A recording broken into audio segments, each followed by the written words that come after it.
Hello and welcome to another episode of It Came From the Page. And today I'm doing a tag video because good old Criminali decided to tag me in the 2022 BookBae Summer Tag. Now, I thought this was a good idea for a tag. I saw the original prompt posted by MJ from Reading This Life, and it was very cool and very positive and very joyful. But I was like, I don't know if I'm going to do this tag because I'm not a summer person, and I'm not like everything that this tag is like going for. It's not really me. But because Criminali tagged me, I am contractually obligated by the gods of YouTube to do this tag. And I hope I do it well. MJ, I hope I do an okay job on this tag. So if I do a bad job, I'm sorry. I'm not a summertime person. So the first prompt is summertime is a sexy time of the year. It is. It is. I believe this prompt. Is reading sexy? Not what I read. Right? Like, I think that reading has this quality that can be like oh wow, what an educated, sexy person. Or, oh wow, they're reading transgressive fiction. They know about cool things and they have knowledge of very obscure, interesting topics. Wow, so interesting. Hashtag I'm into it. But like, not me. I don't read books like that.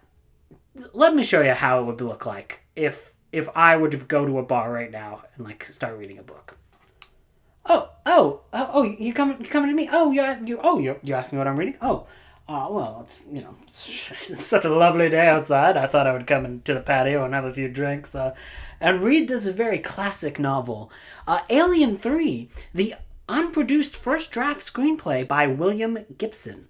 Oh, you've never heard of it? Oh, well, here, let me tell you the entire story. In the late 80s, sci-fi writer William Gibson wrote 2 drafts for an unmade version of Alien 3. The version of Alien 3 we got was made in 1992, and where you going? You want to hear about Alien 3? Oh, is a bartender. Oh, I got to pay for your bill too. Oh, okay. I'll just go back to reading Alien 3 then. My book tastes are not sexy. Prompt number 2. Random meetings. What fictional character or author would you enjoy meeting at a backyard party / cookout? I hate backyard parties / cookouts. Absolutely hate them. I do not like being at them. Every time I enter a backyard party / cookout, the only thing I'm thinking is like, when can I leave? Oh God, when can I leave? There's so many people here. And I'm a vegetarian, so almost always when you got someone cooking at a backyard cookout, it's like some dude who's like very much offended that he has to cook a veggie burger. Like I remember I once went to like this, we were doing a big work party back when I was working before the stroke, and they were having like this big cookout, and I went up and they're like, oh, what do you want? I'm like, oh, I wouldn't mind like a veggie burger if you have it. And then the guy is sitting right in front of me. He looks to my coworker and is like, oh yeah, we always have to acknowledge that these type of people exist. And I'm just like, fuck you. Why? I'm right here. You asked me what I wanted. The only thing that ever saves a backyard party for me is the animals. If they've got an animal going around, chances are those are the most interesting people to talk to. Now, cats are very rarely seen at backyard barbecues because they're smart and they don't like people. But normally, there's always some kind of loving dog at one of these, these cookouts. And those are the people who I would go to. And I was thinking, oh, what kind of fictional dog would I like to meet at this backyard cookout? And then I remembered, oh yeah, Dracula's dog. Zoltan, the Hound of Dracula. Who would not want to meet Zoltan, the Hound of Dracula, at this place? I'm assuming he's like, there's like this big, umbrella that he's under because he can't get into the sun or else he like, he's a vampire. But he's a dog, so I could always be like, yo, oh my God, it's a doggy. And I just like pet the dog, hang out with the dog. We talk about people that I don't like very much and go like, hey, could you do me a favor? and like bite this dude and like suck his blood. He was being very rude to me when I asked for my veggie burger. Can you take him out? And then the Zoltan, the Hound of Dracula, will be like, yes, I would definitely be able to do that. I'm assuming he has a British accent in this fantasy world, but yeah. Dracula's dog would be the only person I would ever want to meet at a camp out. Prompt number 3. Opposites attract. Name 2 characters from different books/genres you would love to see coupled/partnered up in a story. So for me, I was stuck on this prompt for a little while, and I was just trying to figure out what kind of cross-pollination I would like to do. And I came up with one that I'm very proud of and I think would be great. So, Tyrion from Game of Thrones. I want to put Tyrion in an Agatha Christie book. Now, I specifically chose And Then There Were None because I think that would be just prime for Tyrion to show up and start verbally dismantling everyone in that story in the way that only Tyrion can do. And also, like, Tyrion would just be, like, a great detective. I just want him there, and he would just, like, instantly solve it. But, like, he would do it in a very funny way and, like, would just verbally destroy all the characters, and it would be very funny. And I just think that Tyrion from Game of Thrones would be great in any Agatha Christie book. Just throw Tyrion in there, give him some wine, and just have at it. You'll have the best time of your life. Those are the 2 that would cross over. Get outside. Do you enjoy reading outdoors? I do enjoy reading outdoors, but the problem is, the one problem with the outdoors is people. See why I didn't want to do this deck? I'm not a people person. But I will like to read outside, but I like to find a spot where no noise interruptions happen. And it's very hard to do, especially during the summer. Like if I find a nice picnic table in a park, I'm like, yay. And then all of a sudden, bam, an entire family shows up and they're having a big group picnic and there are like 17,000 children running around driving you crazy. And you're like, no, I'm trying to read about Dracula and his dog. Why are you here? Go away. So then I have to find another spot. So then it gets progressively more weird and more like obtuse and more very isolated in order for me to find the perfect spot to read. Now, I did find a good bench to read lately. So I have been finding a good isolated bench because it's at like a college and you go after the college is out. And then you can just hang out at the bench and read. And it's joyful. No children come near colleges. Well, I guess most college kids are kids, but you know what I mean.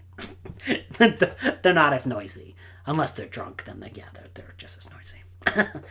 Preference matters. What method do you prefer for outdoor summertime reading? Physical book or e-reader? Now, I have to do physical books on this because, see, I don't have a proper e-reader. I use my tablet for e-reading, and it does not do well in the sun. So if there's like too much sun, even full brightness, it can't compensate for the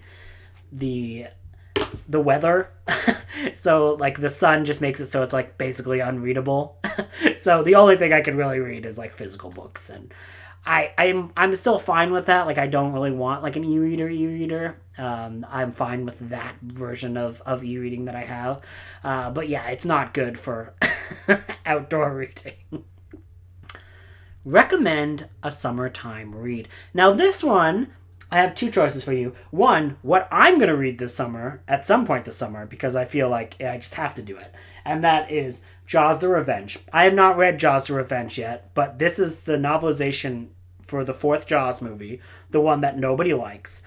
As you can see, it's actually kind of a chunky book.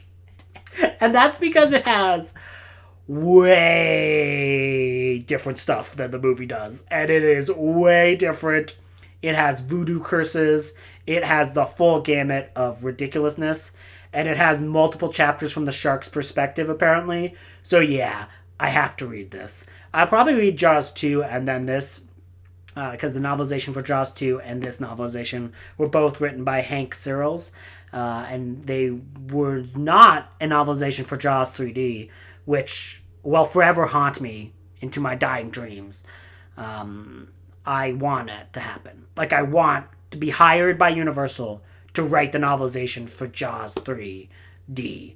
and then I don't know, like have some pop out section. So if you open it up, like, oh, it's coming at you, and it would also just fill a hole in my collection because it goes Jaws, Jaws 2, Jaws 4, The Revenge, and I'm like, I even have the novelization for the ripoff Cruel Jaws, which sometimes is called Jaws 5. So the only one missing is Jaws 3. Anyways, a book that I think you should read is any ghost story collection. And specifically, I'm going to recommend any ghost story that's done by Ghost House. Now, this is a Canadian publisher. As you can tell, this is Ontario Ghost Stories. If you are from Canada, I guarantee, even though these are not being published anymore, I guarantee you can find these. Half the time they're at like supermarket. If they have any books at a supermarket, they might have a few of these laying around. I found some at Cabela's. I've just found some at like random curio shops. These are everywhere, and they are just very delightful to read. They're also super cheap on thrift books. But for some reason, I have close memories with this series of books because when I used to go camping, there used to be a store when we went camping at this cabin, and it had a whole bunch of these. So I would buy them and read them at the cabin over summer. So I love it. And who doesn't want to read like a good ghost story? These are all pretty short, pretty easy to read, very accessible. I absolutely love them. Again, obviously I'm going to be kind of, biased towards certain subject matters because like Ontario, that's where I grew up. That's the province in Canada I grew up. But I am certain even if you're going outside of Ghost House, I guarantee your state or your province or whatever you do in Britain has some type of like localized ghost story collection. And those are just perfect to read during summer. So that would be my recommendation. And also, Jaws the Revenge. Because this time, it's personal. A tagline that does not make sense if you only watch the movie because you have no idea why the ghost is haunting them in the movie. Anyways, but in the novelization apparently. That's why I'm going to read it. What is your favorite summertime beverage? Coffee, caffeine, iced coffee, ice caps, whatever it is, inject caffeine into me. It's the only thing that keeps me going. How do you think this video is being made? Lots of caffeine. It's the only way I can like become a human for like a half hour, and then when I crash, it's just back to not being a human anymore. But yeah, caffeine browse. Where is your favorite vacation/holiday destination? I mean, like all of my vacation spots throughout time were fine when I was a child, but I don't think that they're my favorite vacation spots.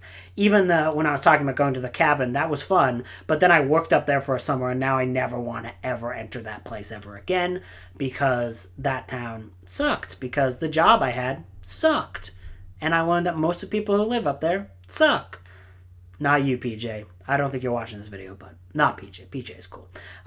Everyone else in that area sucked.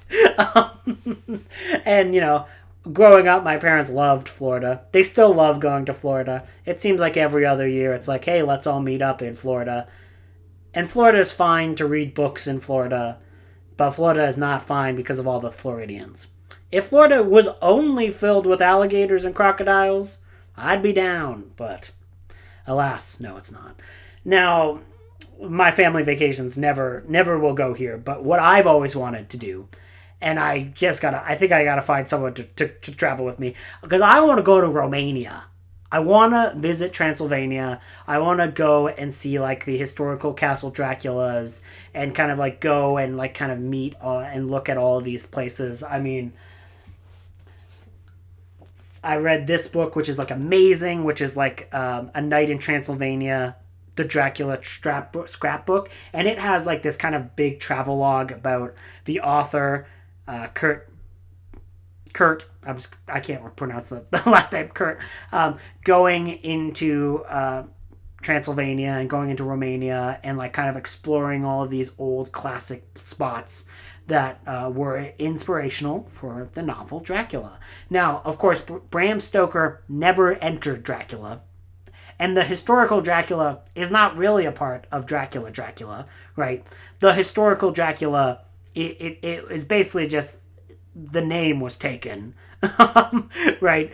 And Bram Stoker did not have a big knowledge about the historical Dracula. And that's because we in the Western world didn't really have any understanding of the historical Dracula until the novel In Search of Dracula. So I do understand that those are pretty separate as in terms of, what they are. Because really Bram Stoker just kind of like read a few like textbooks to like learn about like all of the areas of Transylvania where he set Dracula, and that is not from lived experience. You'll find some people saying that he traveled to Transylvania. Bram Stoker never did. So those are separate things. Now, in the modern parlance, they've kind of combined the two, right? Because now we always get the historical Dracula and Vlad Tepes kind of influencing our modern interpretations of Dracula the character. And I just think that it sounds like a really cool place to visit, and a lot of very interesting architecture and a lot of very interesting history to explore. So I would love to explore that. Recommend a book set in a unique or exotic location. Beach World by Stephen King. You don't actually want to go there, but it is exotic. Like living sand that murders people. It's beautiful. 10. Have you ever asked a total stranger what they are reading? No. Or have you given a recommendation to a stranger in person? For the first part of that, absolutely not. No way. I do not want to know what strangers are reading. I don't like talking to strangers at all. That's why I have headphones on, even if I'm not listening to your music. It's just a like, vroom, do not talk to me. Vroom, vroom, vroom.